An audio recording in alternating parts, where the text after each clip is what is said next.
από την αγωνία, πάμε πάνω καλέ να τα βάψουμε. Η ρίζα μου φωνάζει. Βοήθεια, βοήθεια. Έχω γίνει χάλια. Αχ, Λενάκι μου, δεν θα προλάβουμε, είπε η Μερούλα, κοιτάζοντας το δικό της ρολόι με ύφος τραγικό. Στις 9 δεν φεύγεις για τον μπαρ. Το μπαρ φωνάζει. Ελένη, έλα να δουλέψεις. Ελένη, έλα να μας σώσεις. Είναι επίγον. Τι, πέρασε τόσο πολύ η ώρα. Μου βάζεις άγχος τώρα. Τρέχω και δεν φτάνω. Πέρασε. Ο χρόνος είναι χρήμα, αγάπη μου, και η ώρα περνάει. Δεν συγχωρεί κανέναν. Η Μερούλα μάζεψε την τσάντα της. Θα έρθω αύριο όμως. Από νωρίς, το υπόσχομαι. Θα είμαι εδώ πριν καν ξυπνήσει ο Κωνσταντίνος. Πριν βγει ο ήλιος. Θα είμαι η πρώτη.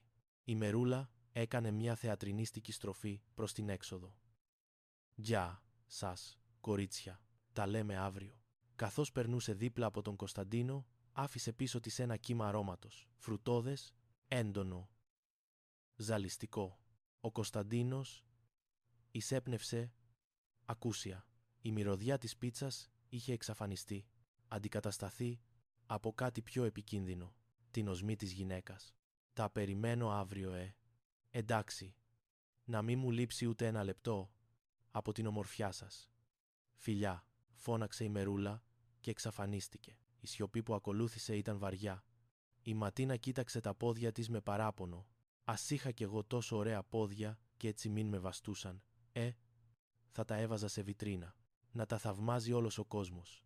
Η Ελένη κούνησε το κεφάλι της, δαγκώνοντας μια ακόμα μπουκιά πίτσα. Είναι ωραία κοπέλα, δεν λέω. Αλλά δεν έχει, ρε παιδί, αυτόν τον αέρα της στάρ, με τον οποίο μερικές γεννιόμαστε. Δεν έχει το έμφυτο, το εκφύσεως. Η Ματίνα την κοίταξε ειρωνικά. Ταγκί, κόψε λίγο αέρα, για να πουδιάσουμε. Μη μας πνίγεις. Με την άβρα σου, έχεις πάρει πολύ αέρα.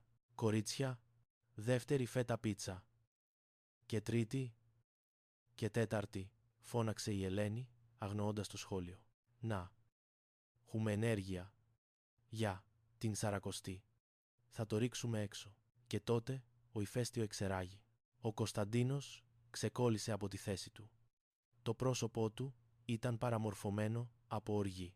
Άρπαξε το άδειο κουτί της πίτσας από το τραπέζι και το κράτησε ψηλά, σαν ιεροεξεταστής που κρατάει το πιστήριο του εγκλήματος. «Στοπ», βρυχήθηκε. «Στοπ. Τι κάνετε εκεί?» Κεφάλαιο 3. Ο ιεροεξεταστής και η πίτσα. Η Ελένη τον κοίταξε βαριεστημένα. «Τι έπαθες, καλέ, τι κάναμε?» «Α, δεν έχετε και επίγνωση της αμαρτίας σας, δηλαδή», φώναξε ο Κωνσταντίνος, πλησιάζοντας απειλητικά. «Δεν συνειδητοποιείτε το βάθος της πτώσης σας. Είσαστε βυθισμένες στην αμαρτία. Ενάς, μελισσί, κολυμπάτε στο βούρκο της λεμαργίας. Τι έχουμε τώρα? Τι σου κάναμε τώρα? Πού μας τα λες αυτά? Μην τα λέτε αυτά. Τώρα έχουμε μπροστά μας έναν τρελό που μας λέει ιδέες», συνέχισε ο Κωνσταντίνος, δείχνοντας την Ελένη με το δάχτυλο. «Έχουμε μια σαρκωμένη, κολλασμένη γκαρσόνα, που αντί να μετανοεί, αμαρτάνει και παρασύρει και τις άλλες. Είσαι ο όφης στον κήπο της Εδέμ, Ελένη, μόνο που αντί για μήλο προσφέρεις πεπερώνι, και ενώ οι ευσεβείς νηστεύουν». Συνέχισε με τρεμάμενη φωνή. «Εσείς τρώτε αυτά τα ιταλόφερτα ζυμάρια με τα λιωμένα τυριά και τα χειρομέρια. Είναι σαν να διαπράτεται η ιεροσυλία μπροστά στα μάτια μου. Ασέβεια προς τα θεία». Η Ελένη έγειρε προς το μέρος της Ματίνας. «Ναι, εννοεί την πίτσα με το μπέικον», ψιθύρισε ειρωνικά. Μετά στράφηκε στον Κωνσταντίνο. «Αχ, μην κάνεις έτσι, κύριε Βυζαντινολόγε. Οι περισσότεροι άνθρωποι νηστεύουνε λίγες μέρες πριν το Πάσχα. Μην το παίρνετε τόσο σοβαρά, γη», ούρλιαξε ο Κωνσταντίνος, υψώνοντας τα χέρια προς το ταβάνι. «Γη, αυτό θα έρθει η Θεία Δίκη, γιατί έχετε διαπράξει ύβριν. Και ωραία, εμείς θέλουμε να γίνουμε φλαμπέ, απαράτα μας τώρα», απάντησε η Ελένη, χάνοντας την υπομονή της. «Θέλουμε να καούμε στην κόλαση. Αφήστε μας ήσυχους. Είστε αφελείς». «Όχι, δεν σας παρατάω. Ο Κωνσταντίνος πήρε μια ηρωική στάση. «Δεν σας παρατάω. Θα αγωνιστώ για τη σωτηρία της ψυχής σας. Θα σας σώσω από τον εαυτό σας, ακόμα και αν δεν το θέλετε. Είμαι ο φύλακας, άγγελός σας». Άρπαξε το κουτί της πίτσας που είχε απομείνει. Φώναξε η Ελένη, προσπαθώντας να το πάρει πίσω. «Θέλετε να τρώω αυτά?» «Α, η πίτσα μου». «Καλέ. Ελένη, την πείνασα. Αυτό το κουτί», δήλωσε ο Κωνσταντίνος με επισημότητα, «θα το κάψω στην αυλή προς παραδειγματισμών και της υπόλοιπης γειτονιάς. Ποραδόλα, πορόλα, ατίν. Θελίνα ματεριά, θα το κάψω στην αυλή, προσεή, θα γίνει ένα σύμβολο μετάνοιας. Η οικία των κατακουζινών θα δώσει το παράδειγμα της Ορθοδοξίας. Θα δείξουμε στον κόσμο τον σωστό δρόμο. Τα λιμπέν, το δρόμο της σωτηρίας». Η Ελένη τον κοίταξε με ήκτο. Είσαι πολύ μεγάλο νούμερο. Μιλάμε για πάνω από 100. Έχεις ξεπεράσει τα όρια της παραφροσύνης. Έχεις τρελαθεί τελείως». Η Ματίνα, παρασυρμένη από το δράμα, πετάχτηκε.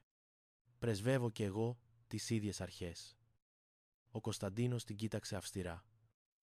«Γιατί μπορεί να μου περάσει από το μυαλό η ιδέα να σας χρησιμοποιήσω για προσάναμα και θα είναι κρίμα μια τόσο νέα ύπαρξη να γίνει καύσιμη ύλη. Δεν θέλω να έχω τύψεις». Η Ματίνα πάγωσε. «Όχ, και έχει πολλές μέρες ακόμα για να κάνουμε Ανάσταση. Πριν το Πάσχα. Δεν θέλω να καώ».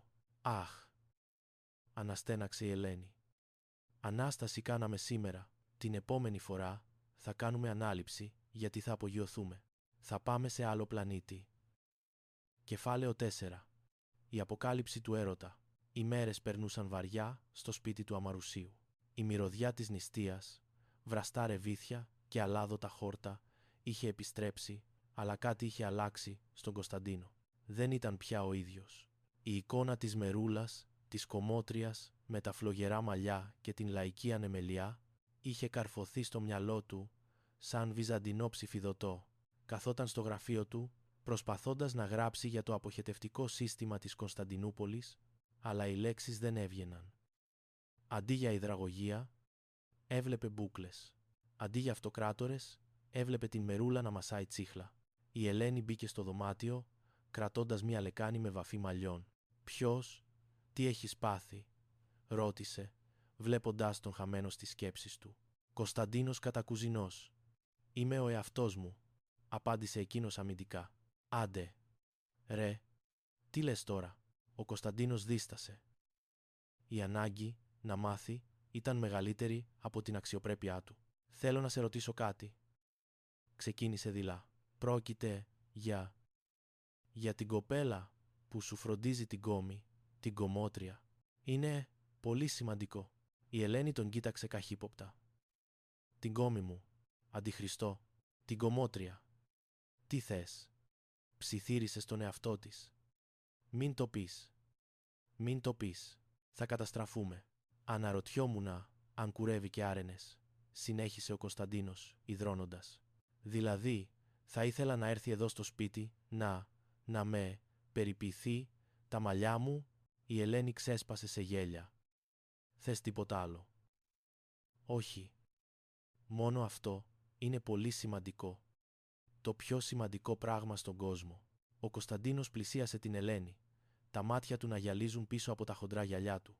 «Είναι παντρεμένη, νηστευμένη, λογοδοσμένη. Ξέρετε, κάποια δέσμευση. Πρέπει να ξέρω». Η Ελένη έμεινε άναυδη. «Ωραία, κατακουζινάκι μου. Ένας καθηγητής και βλέπει σαν λουστράκος. Πόσο ξεπεσμένος. Τι να μου γυάλισε, δηλαδή, τα παπούτσια?» Προσπάθησε να δικαιολογηθεί ο Κωνσταντίνος, μπερδεύοντας τα λόγια του.